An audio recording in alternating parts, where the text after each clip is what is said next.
Hi, seniors. It's time to take your next big step towards your future, completing the FAFSA. The FAFSA stands for Free Application for Federal Student Aid. It is how you apply for college financial aid, such as grants, scholarships, work study, and student loans. Before you can start your FAFSA, however, everybody needs to be creating something called your FSA ID. Your FSA ID is your login. It's your username and password for everything related to federal student aid.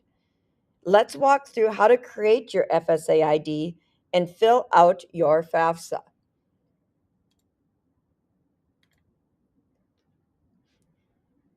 The FSA ID is, like I said, a username and password. And every single year you plan to apply for FAFSA, you will use your FSA ID. You will use it to receive any types of federal student loans or to perform any activities as a federal student loan borrower, repayment plans, or even applying for deferment. So, this ID is something you will use for your whole career with post secondary education and financial aid. So, step one, everybody open your web browser and go to studentaid.gov.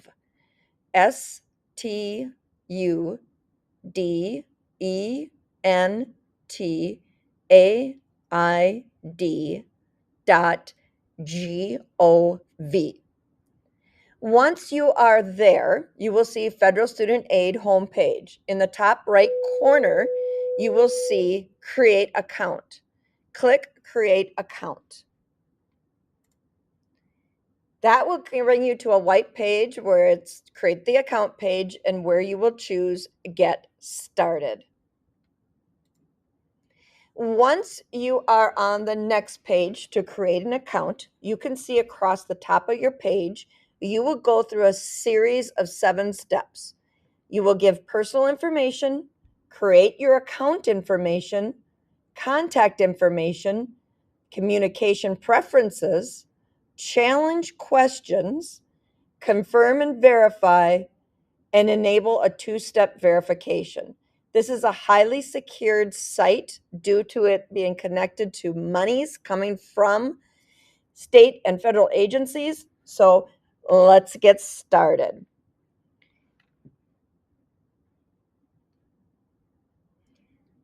Make sure your social security number, date of birth, and name match what's on your social security card.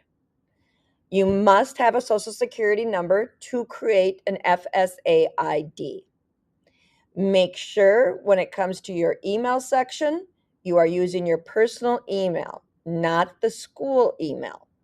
And then follow up with the cell phone number.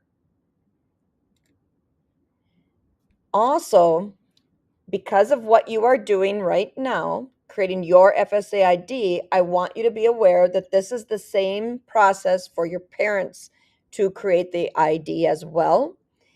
If you are a dependent, and most high school students are dependents, you will make sure that one of your parents also has an ID. Together, the parent and the student will complete their portions of the financial aid application, so you both need FSA IDs. Unknown caller. A student is considered independent if you are married, you have children, you're an orphan, a ward of the court, or a foster care after the age of 13, or become emancipated minors. Legal guardianship is under somebody else. You will be able to complete your financial aid application as an independent, and that means only you will have an FSA ID. However, most students fall under the dependent student status. So you will make sure one of your parents has the ID. It is the parents' financials information that will be required to complete their portion of the FAFSA. Most high school seniors are dependent unless you meet the other criteria. Also to note, if you come from a divorced family, your parents, your legal biological parents, are the ones that go on the FAFSA. So if you want more information about considering who to include on your FAFSA, advisors, please click the divorced parents section and walk through that with your students. Now you are ready to go in and complete the FAFSA.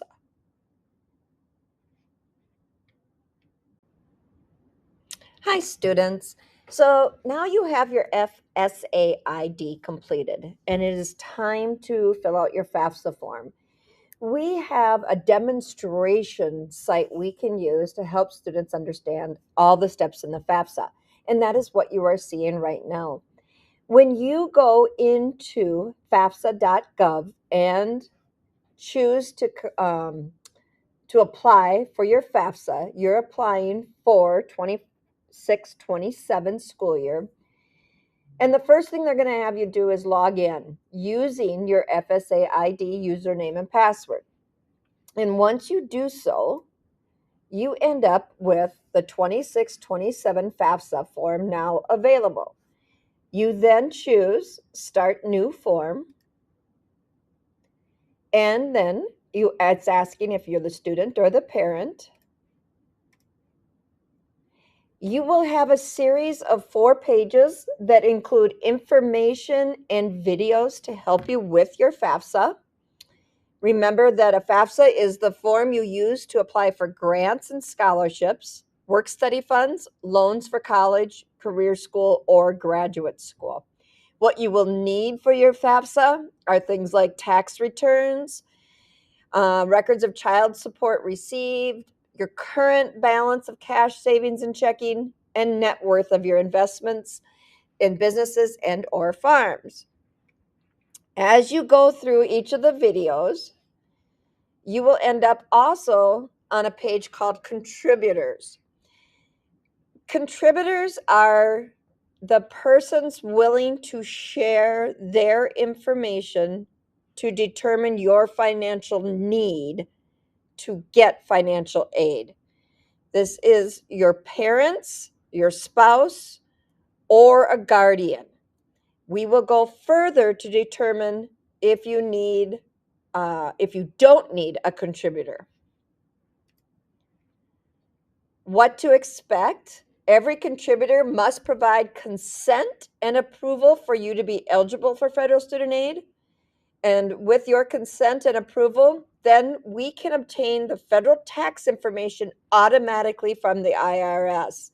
So this is a huge new update in which the IRS can load all the financials from taxes from 2024 for you, the student, if you worked and filed in 2024, and more importantly, for the parents.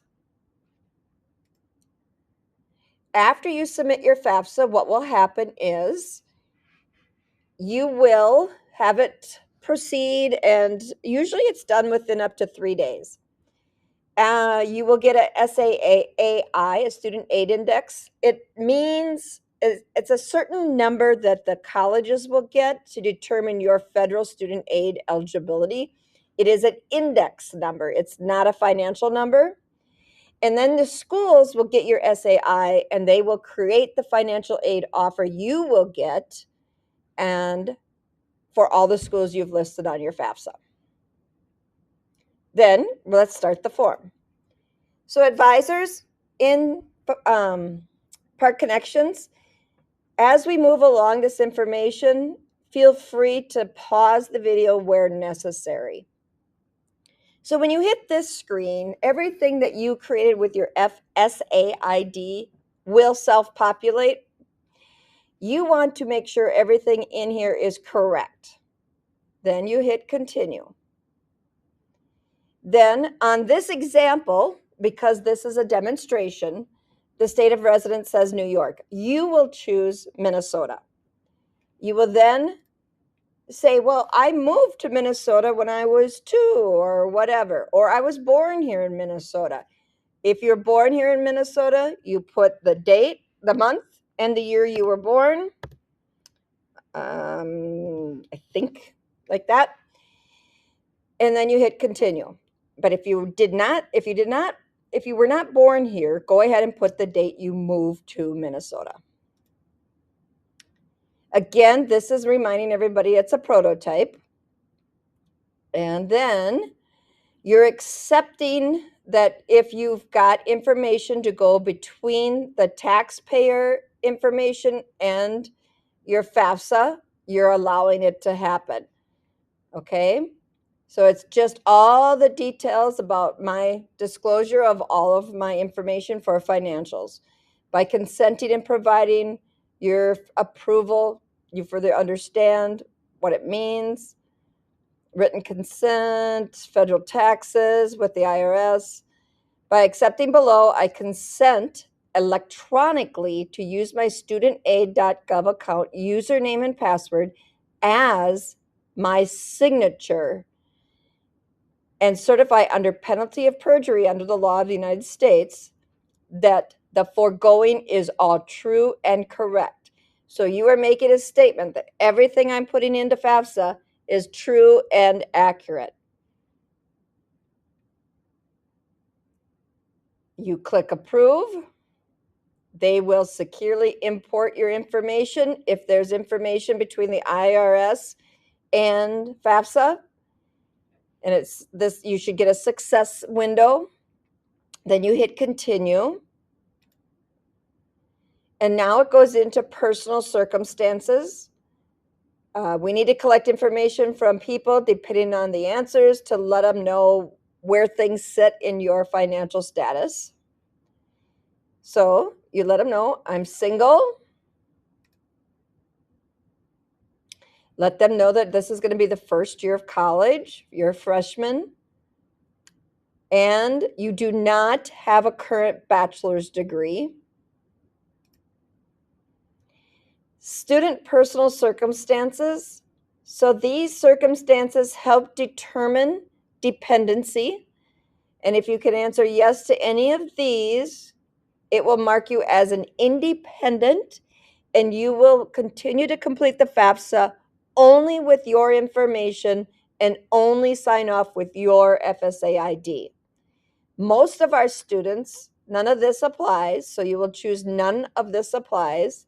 Continue.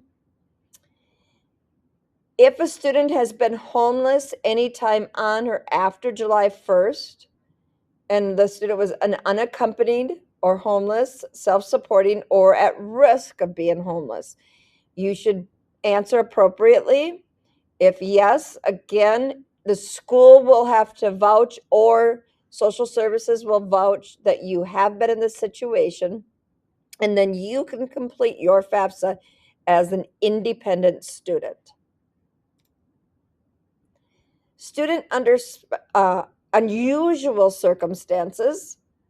Do unusual circumstances prevent the student from contacting their parents? So in this situation, you may have to go and be allowed to complete your FAFSA as an independent due to any one of these circumstances, and you answer yes or no accordingly. Now it shows, based off how you answered those previous circumstance questions, that you are a dependent student. So, are the student's parents refusing to provide their information for FAFSA? And it's yes or no. If they're not refusing, no, and then continue on. Now it's going to ask for your demographics. And it says questions used for research purposes only and do not affect federal student aid eligibility.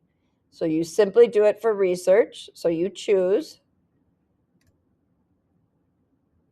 Again, this does not, any of your race questions, you can prefer not to answer. And you can state anything else. Student citizenship, you either are a U.S. citizen or an eligible non-citizen, which means you've got information such as a social security number or a tax ID number, or you're on some form that allows you to apply for federal student aid. You hit continue. Your parents' education status. So let us know did your parents go to college, not attend, whatever it is, or if you don't know, that's fine.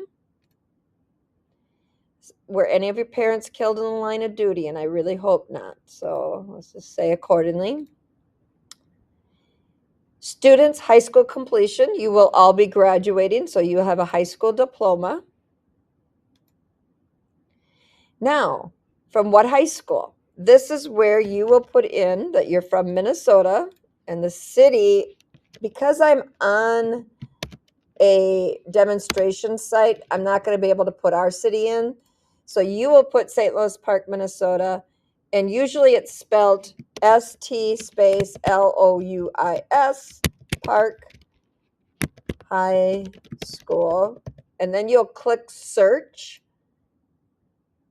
and your school should show up. If it doesn't show up, it will show up. But in the meantime, for the sake of this argument, I'm going to take this out and see. There it is. That's just a fake one due to what we're using here. Your school, St. Louis Park, will show up right here. You will click the dot. You will go down and hit continue. Your school, St. Louis Park High School, will be here, whatever city and state. If you need to edit any of this, you can choose the edit button. Continue. Now it's about your finances. Remember, this FAFSA is your side of the FAFSA. So continue. Refer to the student's 2024 tax returns to answer any of the questions. If it's a 0, you simply enter 0. If you have no IRA information, which you probably do not, you'd put 0. 0. Amount of college grants. Students typically answered this question with a 0 because most scholarships and grants, including your federals, are not considered taxable income. So 0. And then if you've had foreign earned income, and we'll put 0. Continue. As of today, how much money do you have in your pocket, wallet, in your bank account, your savings account, checking account, whatever? As of today, I'm just going to say I have $200 to my name. You don't include your homes, but does their value of investments minus any debts owed against them? Chances are, students, you don't own any property, so we'll put 0. And chances are you don't have any business or investments. Hit continue. Now, this is where you're going to select the schools you want to apply to. Or, excuse me, I'm sorry, that you applied to and that you hope you enter, and you want to share your FAFSA information. You will search by the state. You will then choose a college from that state. So this is all for demonstration, so it's got a wide range. I'm just going to say Brown University. Select it, and I'll say Wellesley, and I will continue. You will choose the schools that need to have your FAFSA information. You can put up to 20 schools in here. Then you will continue. And this is where you're going to invite your parent to be the contributor of their information for the FAFSA.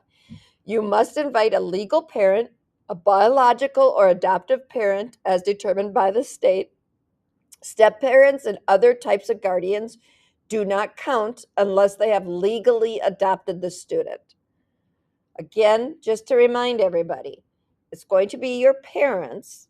If they have been divorced, they're still your legal parents. You will be inviting them. And you will go to continue. You will invite by filling out an email address of your parent. And then they will send the invite. Oh, mine was an invalid. Interesting.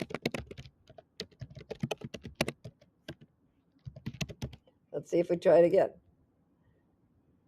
Okay, send the invite and then continue. So make sure you have your parents' email address on hand to do the FAFSA. And then you will have reviewed the whole responses. You'll be able to go through everything and see what you completed. At the bottom, it will say, this is your contributor. This is your parent who is going to offer their information. Hit continue. Then you will sign and complete your section and sign the student select section. And then it says now pending submission. You will wait until your parents do their part. If they have, it says you've completed this scenario. Oh, sorry. This is just the scenario. And what will go to your parents is complete your section of Rhea's FAFSA form. So whatever that's Rhea is our made-believe student. And then the parents will accept the invitation, log in, submit their code,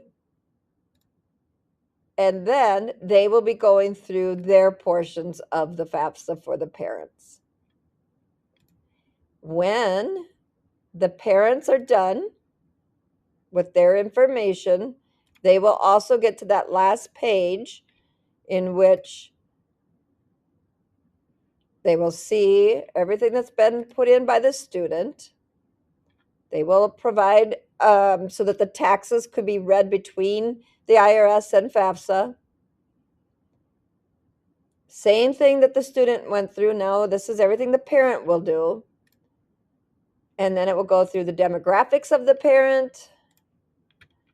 It will then go into the financials of the parent, the state they live in, the day they moved to Minnesota. I don't know. Let's just play. Maybe they were born in 95. No, they can't be. Sorry. 1975 in January. Continue. Their finances. Parents will document any type of aid they've been receiving. Is the parent's family size different from the number of individuals claimed on the tax return? If it's yes, they will be answering. And if it's no, then it's being read from the tax return. How many people in your family will be in college? Well, for sure, it'll be you from 2026 to 2027, but do you have siblings in college? Just put in what we know. Then your parents' taxes will be, if the answer is 0 to any of these questions, just simply put zeros in. Otherwise, your parents will be asked to share their tax information if it didn't come over from the IRS. If they've received any child support and their current cash assets, okay, it does not mean they include their retirement or their investments. So just as of right now, how much do they have in the bank? Let's just say $30,000. Don't include your home, net worth, and the value of investments minus any debts.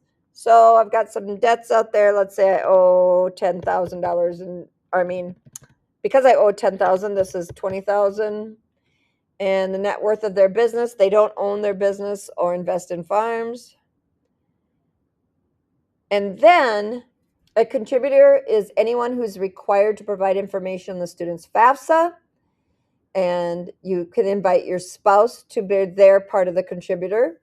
This helps you better understand the student's eligibility for federal financial aid. However, you do not have to have a parent's spouse if you file taxes jointly. If you are filing 2 separate taxes, you will be asked to have the other parent do their portion.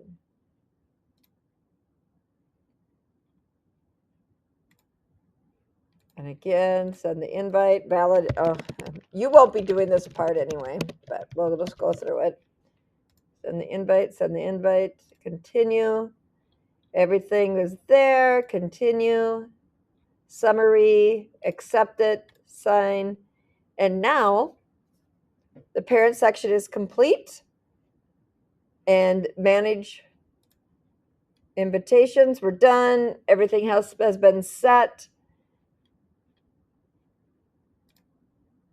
And your parents will sign off, and then it will show completed FAFSA, and you're done with the full FAFSA.